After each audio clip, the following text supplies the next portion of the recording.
அடுத்தது குரு அதிசார பயிற்சியில் நம்ம கன்னி ராசி பார்க்க போகிறோம் சார். சொல்லுங்கள், எப்படி இருக்கு கன்னி ராசிக்கு? இவங்களுக்கு வந்து மனசில் இருக்கிறதையும் வெளியில் சொல்ல தெரியாது, சொல்ல மாட்டாங்க. ரகசியம் காக்கக்கூடிய நபர்கள் இவங்களும் சரி, கும்பராசிக்காரங்களும் சரி. இவங்க இந்த சினிமாவில் ஒரு படத்தில் வந்து சொல்லுவாங்க, பேர் என்ன, நடிகர் செந்தில் நடிச்சிருப்பார், பூதமாக நடிச்சிருப்பார். நான் வந்து எவ்வளவோ ரகசியத்தை கண்டுபிடிச்சிருக்கேன், ஆனால் ஒரு பெண்ணோட மனசில் இருக்கிற ரகசியத்தை கண்டுபிடிக்க முடியல. அந்த பெண் கன்னிராசியாக இருக்கணும். அப்பேற்பட்டவர்களுக்கு, அந்த உறவுகளால் ஏமாற்றத்தை சந்தித்தவர்களுக்கு இப்பொழுது மாற்றங்கள் நிகழக்கூடிய நேரம். என்ன மாற்றம் அப்படின்னு கேட்டா,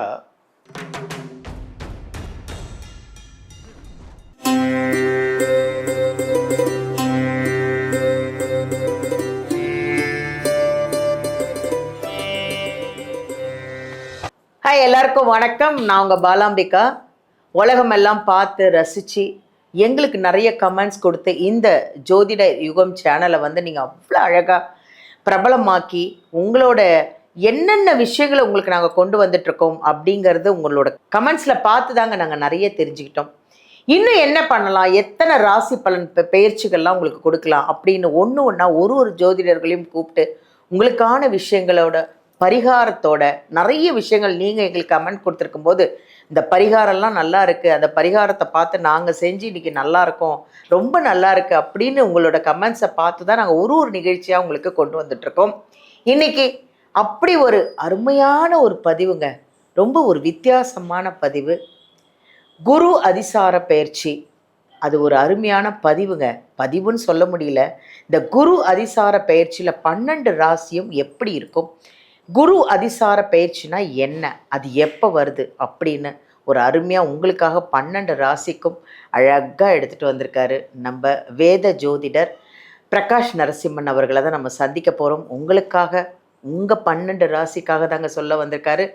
எல்லாத்தையும் 12 ராசிக்கும் இந்த குரு அதிசார பயிற்சி எப்படி இருக்கும்னு கணிச்சு கொண்டு வந்திருக்காரு. அதனால் ஃபுல்லாக வீடியோ பாருங்கள், ஸ்கிப் பண்ணிடாதீங்க. இது உங்களுக்கான பதிவு. அவரை சந்திப்போமா? வாங்க பார்க்கலாம். வணக்கம் சார். வணக்கம்மா, எப்படி இருக்கீங்க? நல்லா இருக்கேன். அதுக்கு முன்னாடி நம்ம நேயர்கள் ஒரு இன்ட்ரோ கொடுங்க சார். கண்டிப்பாக.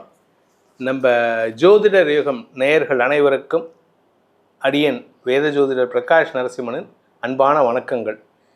இந்த பயிற்சியில் எல்லாருக்குமே நல்ல செய்திகள் இருக்கக்கூடிய வகையில் இருக்குது. ஏன்னா நல்ல விஷயமா சொல்ல போகிறோம். Very good. இந்த வருஷம் கொஞ்சம் நல்லாவே இருக்குது. அதனால தான் சார் சொன்னேன், ஸ்கிப் பண்ணாமல் பார்த்துருங்கன்ட்டோம். ஆனால் அப்பவும் நம்ம நேயர்கள் என்ன சொல்லுவாங்கன்னா, நான் எல்லா 12 ராசிக்காரங்களும் சொல்கிறது வந்து இந்த ராசியில் பிறக்காதீங்க, இந்த ராசியில் பிறக்காதீங்கன்னு. நம்ம பிறப்பு என்னங்கிறது அவனுக்கு தான் தெரியும். கரெக்ட். அதனுடைய ஒரு சின்ன டீஸ்பூன் மட்டும் தான் நம்ம இப்போ ஜோசியமாக பார்க்க போகிறோம். Very good. என்ன ஏதுங்கிறத நம்ம டிஸ்கஸ் பண்ணுவோம். சார், குரு அதிசார பயிற்சி அப்படின்னா என்ன, அது எப்போ வருது, எப்படி இருக்கு அந்த 12 ராசிக்கும் அப்படின்னு பார்க்க போகிறோம் சார். கண்டிப்பாக. குரு அதிசார பயிற்சி முதல்ல எப்போ வருதுன்னு சொல்லிடுறேன், அப்புறமா என்னங்கிறத சொல்கிறேன். குரு அதிசார பயிற்சி வந்து திருக்கணித பஞ்சாங்க பிரகாரம் அக்டோபர் 31 அன்னைக்கு பயிற்சி ஆகிறார். அது என்ன நடக்கிறது அப்படின்னா, கடகராசியில உச்சஸ்தானத்தில் இருக்கிற குரு சிம்ம ராசிக்கு பயிற்சி ஆகிறார், அடுத்த ராசிக்கு. இது வந்து ஒரு ஷார்ட் டியூரேஷன் தான். இது ஷார்ட் டியூரேஷன் போயிட்டு திருப்பி வக்கரகதியில மறுபடியும் கடகராசிக்கு வந்துடுவார். அந்த அதிசாரமா இருக்கிறது வந்து கிட்டத்தட்ட ஒரு 40 நாள் தான். அதாவது அக்டோபர் 31 டிசம்பர் 13 வரைக்கும் தான் அதிசாரமா சிம்ம ராசியில இருப்பார். டிசம்பர் 13 அதிசாரத்துல வக்கரம் அடைஞ்சு ஜனவரி 24 அன்னைக்கு மறுபடியும் கடகராசிக்குள்ள வந்துடுவார் வக்கரமாவே. ஸோ இப்போ அடுத்தது நம்ம வந்து உங்களுக்கு ஒரு லீடும் கொடுக்குறேன். அடுத்தது நம்ம வந்து குரு வக்ர பயிற்சியும் நம்ம பண்ண போகிறோம். ஏன்னா நீங்கள் ஆக்சுவலாக கொடுக்கணும், நான் சொல்லிட்டேன். என்ன அப்படின்னா, இந்த குரு அதிசாரம் அப்படின்னா, முதல்ல அதுக்கு முன்னாடி ஒரு விஷயம் சொல்லணும். ஹிந்து தர்மம் வந்து சனாதன தர்மம் தான் நம்ம கேள்விப்பட்டிருக்கோம். ஆமாம். சனாதனம்னா என்ன அப்படின்னா, லாங் ஸ்டாண்டிங், ரொம்ப வருடமாக இருக்கிறது.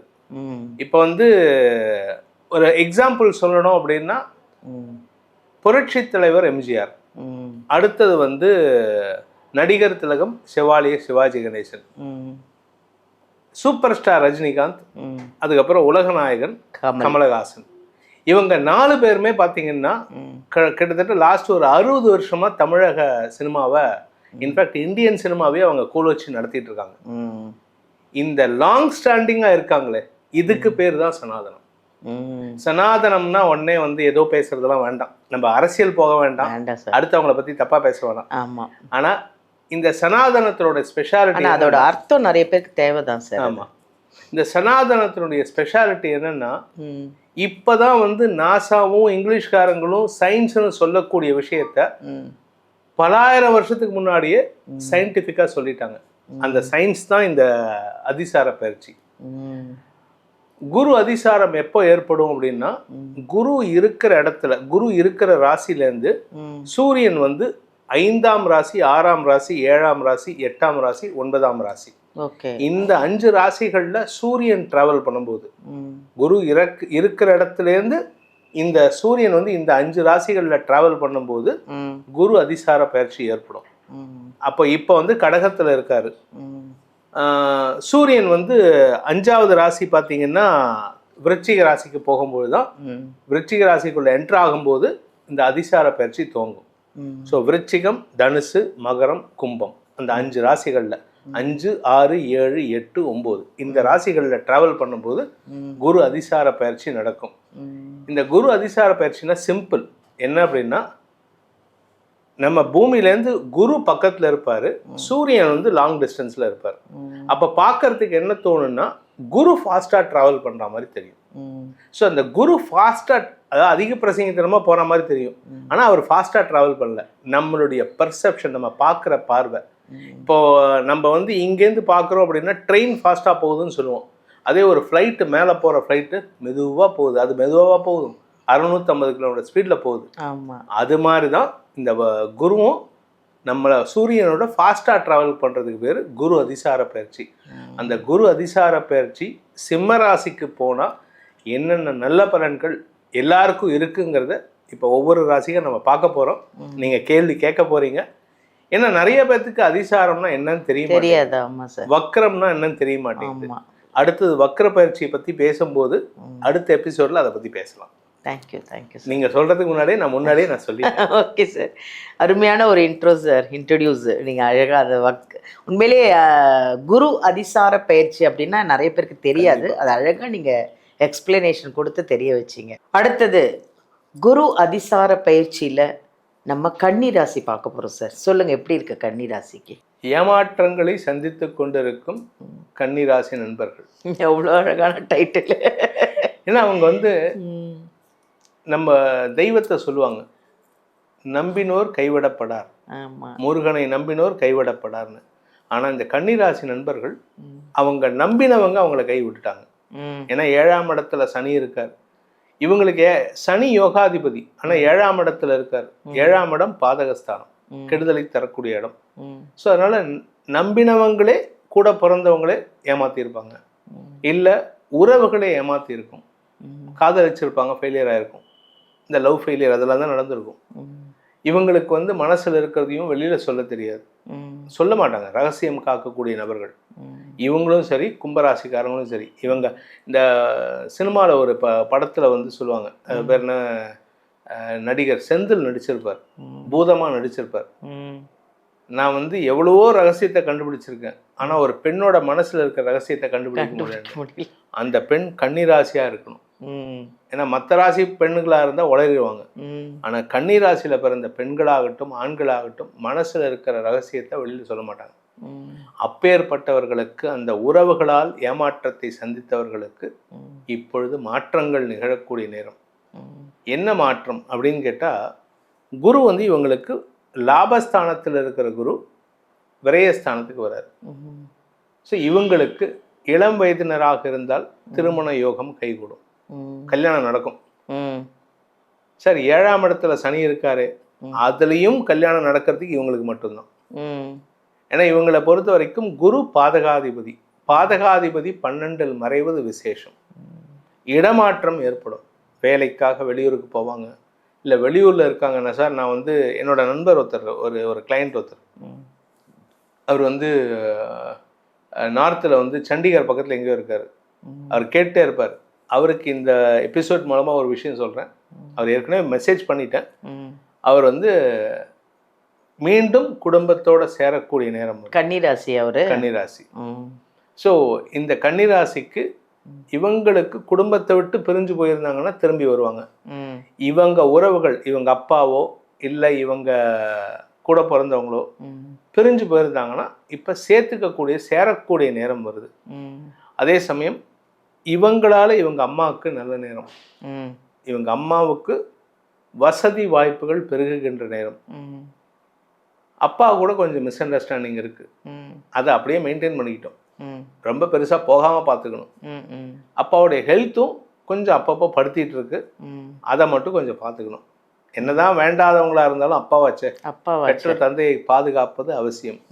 ஸோ இவங்க வந்து அது அந்த 12ஆம் இடத்துக்கு குரு வரதுனால செலவுகள் ஏற்படுகின்ற நேரம். தந்தையின் ஆரோக்கிய விஷயத்துல செலவுகள், வீடு மனை பராமரிப்பு செலவுகள், வீட்டுல மராமத்து வேலை பண்றது, சுப செலவுலாம் அதெல்லாம். அதே சமயம் இவங்க வீட்டுல வந்து புதுசா வண்டி வாங்குவாங்க. இப்போ அது இந்த காலத்துல இந்த பொண்ணுங்கள்லாம் வந்து காலேஜ் முடிக்கும் போதே ஒரு டூ வீலர் ஸ்கூட்டி அது இவி வெஹிக்கிள் ஸோ வாங்கறதுக்கான நேரம், சொந்தமா சம்பாதிச்சு வாங்கறதுக்கான நேரம். Very good very good. கடன்ல வாங்குறது வேற, கடன் வாங்குவாங்க, ஆனா அந்த இஎம்ஐ கட்டத்துக்கு சொந்தமா சம்பாதிக்கணுமே. அம்மா கையோ அப்பா கையோ நம்பாம இந்த பசங்களே, இந்த கன்னிராசியில பிறந்த ஆண் பெண்களே சுயமாக சம்பாதித்து கடன் அடைக்கிறதுக்கான நேரம். ஸோ நேரம் நல்லா இருக்கு. கன்னிராசிக்கு கஷ்டங்கள் குறைகின்ற நேரம், அதிர்ஷ்டம் கிடைக்கக்கூடிய நேரம். ஸோ நல்லா தான் இருக்கு, ரொம்ப சூப்பராக இருக்கு கன்னிராசிக்கு. அவங்களுக்கான பரிகாரம் என்ன சொல்லுங்க சார்? கண்டிப்பாக இவங்களுக்கு வந்து 2 விஷயம் இருக்கு. ஒன்னா இந்த சித்தரை வழிபடணும், இல்லை அவர் சொல்லி கொடுத்ததை ஃபாலோ பண்ணணும். அந்த சித்தர் யாருன்னா பதஞ்சலி முனிவர். பதஞ்சலி சித்தர். பதஞ்சலி முனிவர் தான் வந்து யோக சாஸ்திரத்துக்கு தலைவர். யோக சாஸ்திரத்தை எழுதினவரே. அதாவது சிவன் என்ன பண்ணிருவாரு, ஒவ்வொருத்தர் ஒரு 18 சித்தரை உருவாக்கிட்டு ஒவ்வொருத்தர்கிட்ட ஒவ்வொரு டிபார்ட்மெண்ட் கொடுத்தாரு. அதுல இந்த யோகாவை கொடுத்தது வந்து இந்த பதஞ்சலி முனிவர். இவருடைய ஜீவ சமாதி வந்து ராமேஸ்வரத்துல இருக்கு. ஆனா அங்க வந்து அது வந்து ஒரு என்னமோ ஒதுக்கப்பட்ட இடம் மாதிரி இருக்கும். அந்த ராமேஸ்வரம் சிவன் கோவில் ராமேஸ்வரத்துல இருக்கு. ஆமா, அதாவது சொல்றேன், இந்த இந்த இந்த இந்த சித்தர்களுடைய ஜீவ சமாதியெல்லாம் எப்படி இருக்கும்னா ஆளரவம் இல்லாம கேட்பாரற்று கிடக்கும். ரொம்ப டிஸ்டர்பன்ஸ். அங்க வந்து யாரும் போக மாட்டாங்க. ஏன்னா நமக்கு தான் நல்லது தெரியாது. நமக்கு தெரிஞ்சதெல்லாம் வேணாங்கிறது மட்டும் தான் தெரிஞ்சு வச்சுக்கணும், வேணுங்கிறத தெரிஞ்சு வச்சுக்கணும். அங்க கால் வச்சா எவ்வளவு ஒரு சுபிக்ஷம் கிடைக்கும்ன்றது நிறைய பேருக்கு தெரியாது. ஸோ இவங்க வந்து இந்த பதஞ்சலி முனிவருடைய ஜீவ சமாதிக்கு ராமேஸ்வரத்துக்கு போயிட்டு வரலாம். இல்லை அப்படின்னா அவருக்கு நன்றி செலுத்தும் விதமா தினமும் காலையில அவர் சொல்லி கொடுத்த சூரிய நமஸ்காரத்தை பண்ணணும். ஏன்னா சூரிய நமஸ்காரம் பண்ணும்போது இவங்க ஹெல்த் இம்ப்ரூவ் ஆகும். சூரிய நமஸ்காரம் பண்ணினா பிரெயின் ஃபாஸ்ட்டாக ஒர்க் ஆகும். இவங்களுக்கு உண்டானதே வந்து இப்போ தேவை வந்து தெளிவான சிந்தனை தான். நல்லா யோசிச்சு டெசிஷன் எடுக்கணும். ஏன்னா அடுத்து இவங்களுக்கு வந்து வளர்ச்சிக்கான நேரம். ஏன்னா சொத்து வாங்க போகிறாங்கல்ல, அதுக்கெல்லாம் நல்ல நேரம் ஆரம்பம். அதனால யோகாசனத்தை பயன்படுத்திக்கணும். யோகாசனத்தை நமக்கு கொடுத்த பதஞ்சலி முனிவரை தியானம் பண்ணணும், தியானம் பண்ணிக்கணும், சூரிய நமஸ்காரம் பண்ணிக்கணும். முடிஞ்ச ராமேஸ்வரம் போயிட்டு பதஞ்சலி முனிவர் அவர்களை வந்து நீங்கள் தியானம் பண்ணி அவர் சொன்ன மந்திரத்தை பண்ணுங்க, சொல்லுங்க. அதை விட அவருக்கு ரொம்ப பிடிச்சி சூரிய நமஸ்காரத்தை நீங்கள் வீட்டிலே பண்ணிங்கனாலே அவருடைய ஆசீர்வாதம் அனுகிரகம் கிடைக்கும். ரொம்ப நன்றி சார், சூப்பராக சொன்னீங்க. ரொம்ப நன்றி. எல்லா 12 ராசிக்கும் எப்படி இருக்கும் அப்படிங்கிறதையும் நல்லா அழகாக சொன்னீங்க. இந்த ராசிக்கு சூப்பராக சொல்லிட்டீங்க சார். நிறைய பேருக்கு வந்து இது தெரியாமல் இருந்தது, நிறைய விஷயங்கள் தெரிய வச்சிங்க சார். நன்றி. நன்றி சார், ரொம்ப சந்தோஷமா. அதாவது இந்த குரு அதிசார பயிற்சியில் 12 ராசிக்கும் எப்படி இருக்குது அப்படிங்கிறத நீங்கள் இந்த 12 ராசி நேர்களும் பார்த்துருப்பீங்க அப்படின்னு எனக்கு நம்பிக்கை இருக்குது. அதில் வந்து ஐயா என்னென்ன விஷயங்களை சொன்னாங்க, என்னென்ன பரிகாரங்கள் சொன்னாங்க, என்ன குரு அதிசார பயிற்சினா என்ன அப்படிங்கிறதையும் அவ்வளோ அழகாக எக்ஸ்பிளைன் பண்ணி உங்களுக்காக தான் இந்த பதிவு எல்லாமே வந்து நாங்கள் பேசுகிறது, ஜோதிடர்களை கூப்பிட்டு உங்களுக்காக பயிற்சியெல்லாம் பேசுகிறது எல்லாமே உங்களுக்காக தான். நீங்கள் நல்லா இருக்கணும், இதெல்லாம் நீங்கள் பார்த்து அதை ஃபாலோ பண்ணி வாழ்க்கையில் சந்தோஷமாக ஆனந்தமாக ஆரோக்கியமாக இருக்கணும் அப்படிங்கிற ஒரே காரணத்துக்காக உங்களுக்காக தான் அத்தனை பதிவுகளையும் நாங்கள் கொண்டு வந்திருக்கோம். இதில் இன்னும் ஏதாவது டவுட் இருந்ததுன்னா நீங்கள் வீடியோலேருந்து நம்பர் எடுத்து நம்ம ஐயாவை காண்டாக்ட் பண்ணிக்கலாம். நேரில் ஜாதகம் பார்த்துக்கலாம். இல்லை என்னால் நேரில் வர முடியல அப்படின்னா ஆன்லைன்லேயும் பார்க்குறாங்க, ஜாதகத்தை பார்த்துக்கலாம். அவர் சொல்கிறத நீங்கள்லாம் ஃபாலோ பண்ணிங்கன்னா இன்னும் அமோகமாக வாழ்க்கையில் ஜெயிச்சு எல்லா வளமும் நலமும் பெறலாம். நன்றி. தேங்க்யூ.